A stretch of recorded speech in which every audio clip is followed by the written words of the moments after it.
We're very lucky to have Bob Gordman. He's the president of the Gordman Group, their consulting firm. I'd like to welcome him up to the podium and kind of get started for today's Bob Gordman. Some of the comments I made today are going to be maybe a little bit general. And the reason for that is, of course, so many of you are in different kinds of businesses, serving local, serving tourists, could be retail, restaurants. So usually when we talk to a group, we're talking to a more homogeneous group. So anyway, if it sounds a little general, that's the reason for it. But just think about it in terms of your business. And who here has ever fired a customer? Cool, good, I like that. One of the things about this whole concept is since we've had the opportunity to work with many companies around the country, we started to see a number of years ago that businesses were losing billions of dollars, and I mean literally billions of dollars, trying to serve the wrong customer. And again, we're going to talk a little bit today about that. And the thing that's kind of scary is about 600,000 businesses close every year in the United States. So this issue of chasing the wrong customer can obviously be a serious problem. For a given business, all customers are not equal. And every business has three kinds of customers. And the three kinds of customers, we start with the core customer. And this is the group that is tremendously important to you. This is the group that you have to protect because these are your most profitable customers. These are people that love what you do. They love the service you provide. They love the quality of your work. It fits with their needs. And they come back over and over again to do business with you. And this is a very important group, and we're going to talk about getting to know these people better and what that means. The second group we call the must-have customers, from the book of the same name. And this is the group that's very interesting. These people are very much like your core customers. They like the same quality, they like the same service level, and the issue is they may not know about you, they may not understand what you do, and therefore they do business with your competition. And it's simply very often a lack of knowledge that prevents them from being your customer. And these are the people you really need to think about. How do you attract them to your business? Because they will be profitable customers just like your core customers. And the third group are the bad guys.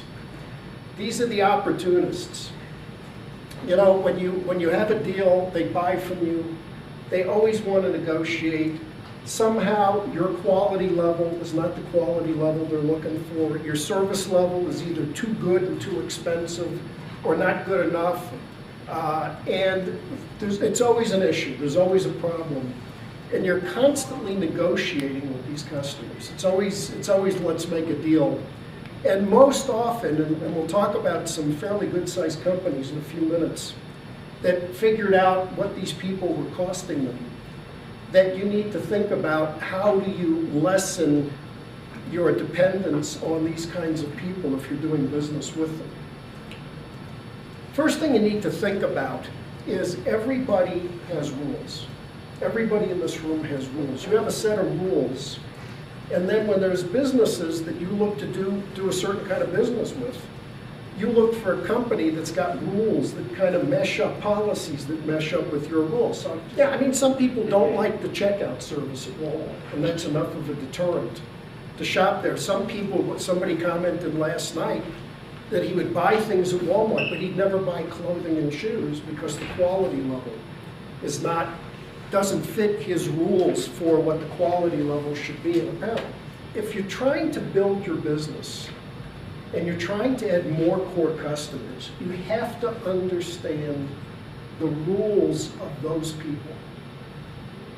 And if you understand the opportunist rules, that doesn't do you any good because those are not the people you want. So what you need to be thinking about as you're trying to build your businesses, how do you learn from your core customers specifically what their rules are? And there's all kinds of ways of doing that. And we'll talk about that in a few minutes also. But you need to not learn the rules of all your customers. You need to learn the rules of the customers you want more of. The most successful companies don't try to serve every customer. And by the way, I'm talking about multi-billion-dollar companies. The most successful companies, if you take a look through all kinds of industries, really are equipped to serve certain groups of customers and don't try to serve everybody. Now, go back to our good buddies at Walmart. And if you look at their apparel is not geared to serve everybody. If you're a Macy's customer or a Nordstrom customer, Walmart is not an acceptable alternative in the apparel department. And they understand that, by the way. So the most successful companies understand who they want to serve, and they build their business to serve those kind of customers. Anybody ever read anything about Harrah's casinos and how they do business? About 10, 12 years ago, Harrah's was on the verge of bankruptcy. And they met a guy who was a mathematics professor at Harvard. And I don't know how they connected, but anyway, they started talking about how to fix the business.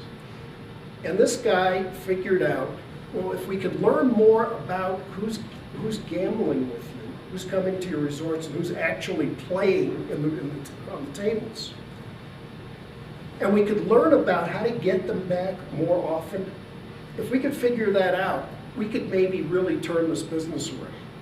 So they started on a program of really studying the people that were at Harrah's and that were playing at Harrah's and learning a lot about them and learning about what motivated them. So if they played and they spent a weekend in Vegas, now we send them an offer. Come back and we'll comp all your meals, or come back and your room is free, or come back and your room is 50% off. What would happen? And they studied this and they have gone from being almost bankrupt to the most profitable casino operation in the country. All because they studied these core customers, they went out after more customers like them, and they brought them back. By the way, it's kind of a very cool phone system they have. If I call Harrah's and somebody answers the phone, they say Harrah's Casinos, and I want to book a room in Las Vegas. My name comes up on the screen, and they know that they know nothing about me, okay? So they might say, oh yeah, well, we have a room open and it's $300 a night. All right, next time the phone rings, it's Marcus. Now they know about Marcus because Marcus is there all the time. And they want Marcus there, and they say, oh, Marcus, it's so good to hear from you again. We're really looking forward to seeing you again. Oh, you need a room? Oh, $69 a night, no problem.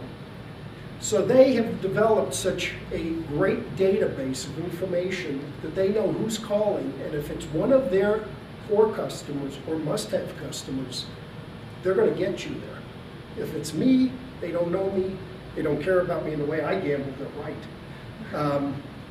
They're not going to give me anything special. So they're treating the people that they have the greatest opportunity with differently than they're treating just anybody that picks up a phone. By the way, they have their demand for rooms in their obviously pre-recession, their demand for rooms in Las Vegas was 120% of capacity.